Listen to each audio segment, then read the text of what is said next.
5월 14일 유초동부 예배를 하나님 앞에 드리겠습니다. 다 함께 사도신경으로 우리의 신앙을 고백합시다.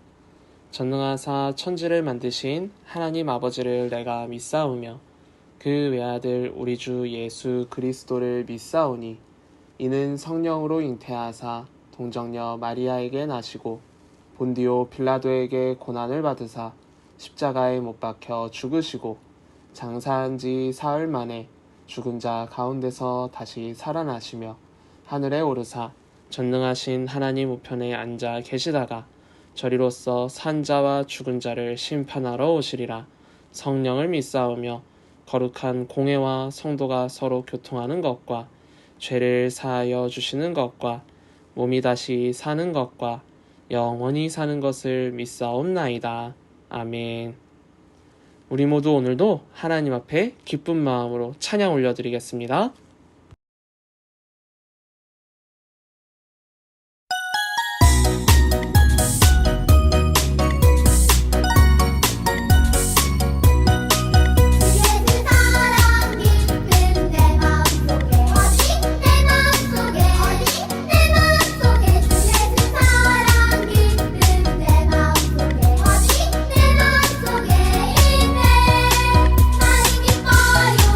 정말 기뻐요.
우리 모두 이 시간 다 함께 하나님 앞에 준비한 예물을 찬양하며 두 손 모아 드리겠습니다.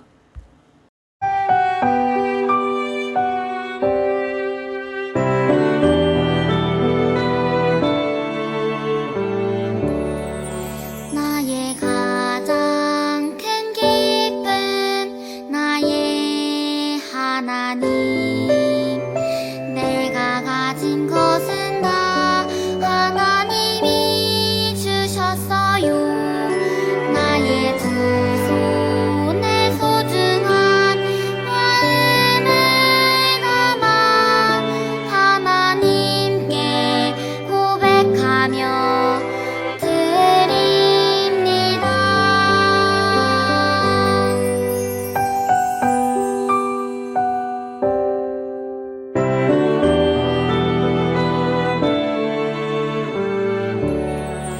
나의 가장 큰 기쁨 나의 하나님 내가 가진 것은 다 하나님이 주셨어요. 나의 두 손에 소중한 마음을 담아 하나님께 고백하며 드립니다.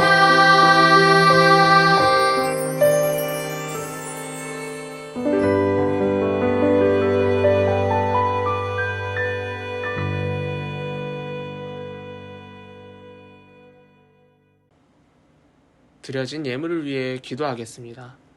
거룩하신 하나님, 오늘도 하나님께서 부르신 예배의 자리에 나와 소중한 예물 준비하여 드렸습니다. 주께 드린 예물 기쁘게 받아주시고 하나님의 일에 귀하게 쓰이게 해주세요. 모든 것 주님께서 받아주실 줄 믿으며 예수님의 이름으로 기도드립니다. 아멘. 오늘 하나님께서 우리에게 주신 말씀은 신약성경 에베소서 5장 19절에서 21절까지의 말씀이에요. 우리 모두 말씀이 짧으니 3절 한 목소리로 읽겠습니다. 시작!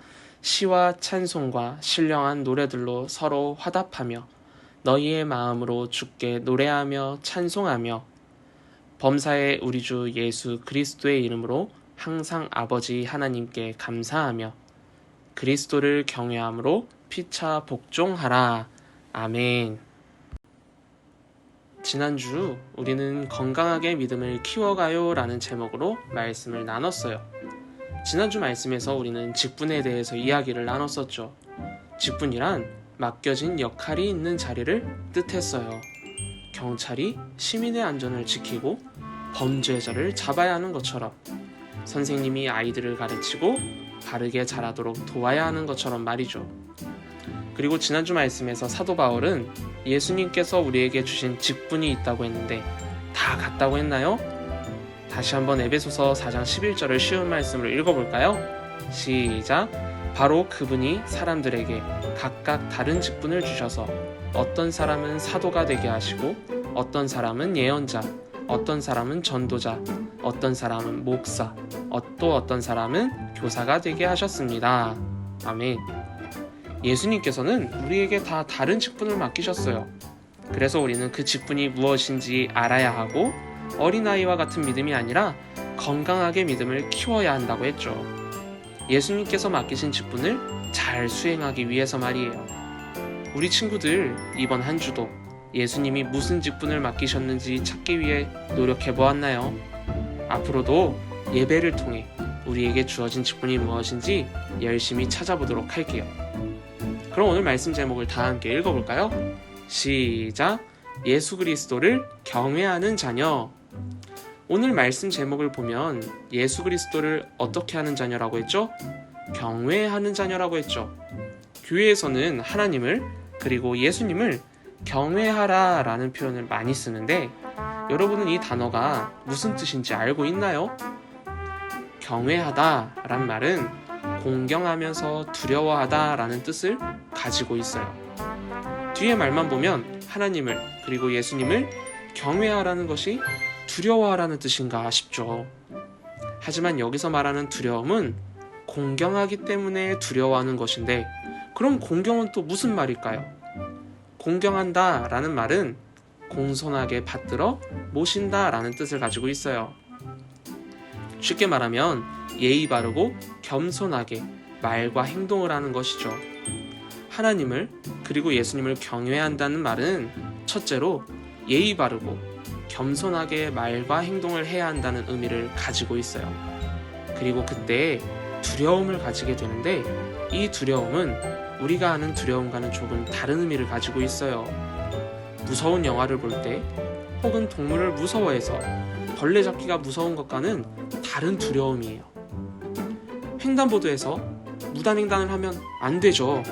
하지만 만약 여러분이 무단횡단을 한다면 친구들이 서서 그 모습을 볼 때 두려울까요? 조금 걱정은 돼도 두렵지는 않을 거예요. 하지만 만약 친구들이 아니라 경찰관이 서 있다면 어떨까요? 무단횡단하기 두렵겠죠? 왜요? 경찰관에게 잡힐지도 모르니까요. 그러면 이 상황에서 왜 우리들은 경찰관을 두려워하는 걸까요? 경찰관이 무단횡단하는 사람을 법으로 단속할 수 있다는 것을 알기 때문이에요. 경찰관이 어떤 존재인지 알고 있기 때문에 생겨나는 두려움이란 말이죠. 예수 그리스도를 경외하라는 것은 바로 이런 의미인 거예요. 예수님을 보고 아유 무서워, 예수님 너무 무서운데? 이렇게 생각하라는 게 아니에요. 예수 그리스도가 어떤 분인지 인정할 때 우리는 예수님 앞에 예의를 지키면서 예수님이 원하시는 것이 무엇이고 원하시지 않는 것이 무엇인지 구별하게 되는 거예요. 그러면 우리가 예수 그리스도를 경외하기 위해서는 어떻게 해야 할까요? 다 함께 본문 19절에서 20절을 쉬운 말씀으로 읽어볼게요. 시작! 시와 찬미와 영적인 노래로 서로 이야기하고 마음으로 주님께 노래하고 찬송하십시오. 그리고 언제나 모든 일에 우리 주 예수 그리스도의 이름으로 하나님 아버지께 감사하고. 아멘. 우리가 예수 그리스도를 경외하기 위해선 첫째로 하나님께 찬양을 올려드려야 해요. 입으로만, 목소리로만, 몸으로만 하는 찬양이 아니라 마음에서 진심으로 우러나오는 찬양을 한다는 것이죠. 그 찬양을 하나님은 기쁘게 받으시거든요. 둘째로 무슨 일을 하든지 예수 그리스도의 이름에 부끄럽지 않게 해야 돼요. 예수님의 제자라는 것에 부끄러운 모습을 보이고 행동을 한다면 예수님의 이름이 뭐가 되겠어요? 셋째로 하나님께 감사할 수 있어야 해요. 감사하는 마음이 있을 때 우리는 경외하게 되는 거예요. 그렇게 우리는 예수 그리스도를 경외하는 마음을 가져가는 거예요. 눈앞에 경찰관이 있어도 경찰관이 경찰관이라는 사실을 모른다면 어떻게 될까요? 어른들이 고속도로에서 운전할 때 과속을 하면 안 되는 건 여러분도 잘 알죠? 단속 카메라가 있거나 어린이 보호구역 같은 데서도 경찰차가 보이면 배달 오토바이도 또 자동차들도 신호 위반을 하지 않고 속도 위반을 하지 않아요. 경찰관이 있기 때문이에요. 하지만 단속 카메라가 없고 경찰이 없으면 어떨까요? 고속도로에서 엄청 쌩쌩 달리며 과속하기도 하고 신호 위반을 하기도 해요. 그래서 이러한 과속을 막기 위해 생긴 제도가 있는데 암행순찰차예요. 이 암행순찰차는 평소에는 일반 승용차와 똑같이 생겨서 경찰차인지 알 수가 없어요. 그래서 경찰인 줄 모르고 경찰차가 눈앞에 있는 줄도 모르고 속도 위반을 하면 어떻게 될까요? 그때부터 이 암행순찰차는 사이렌을 울리고 단속하고 벌금을 먹이게 돼요. 사랑하는 유초등부 친구들, 아직 우리 주변에는 하나님을 알리고 예수 그리스도를 전하여도 하나님과 예수님이 어떤 분인지 전혀 모르는 가족과 이웃들이 있어요. 우리가 먼저 예수 그리스도를 경외함으로 예배를 열심히 드리고 하나님의 뜻과 예수님의 가르침대로 살기 위해 노력하면서 또 한 가지 해야 할 것은 바로 복음을 전하는 거예요. 하나님을 알 수 있도록 예수님의 십자가 희생과 부활을 알 수 있도록 전해야 한단 말이죠. 그러기 위해서 우리는 예배를 잘 드리고 서로 사랑하는 모습으로 예수 그리스도를 경외해야 하지 않을까요? 오늘 하루도 하나님 앞에 감사함으로 예배를 드리고 누구보다 위대하고 대단하신 하나님과 예수님을 경외하는 믿음의 자녀들이 되기를 주님의 이름으로 축복합니다. 주기도문으로 예배를 마치겠습니다. 하늘에 계신 우리 아버지여, 이름이 거룩히 여김을 받으시오며 나라에 임하옵시며 뜻이 하늘에서 이룬 것 같이 땅에서도 이루어지이다. 오늘날 우리에게 일용할 양식을 주시옵고 우리가 우리에게 죄 지은 자를 사하여 준 것 같이 우리 죄를 사하여 주시옵고 우리를 시험에 들게 하지 마시옵고 다만 악에서 구하시옵소서. 나라와 권세와 영광이 아버지께 영원히 있사옵나이다. 아멘.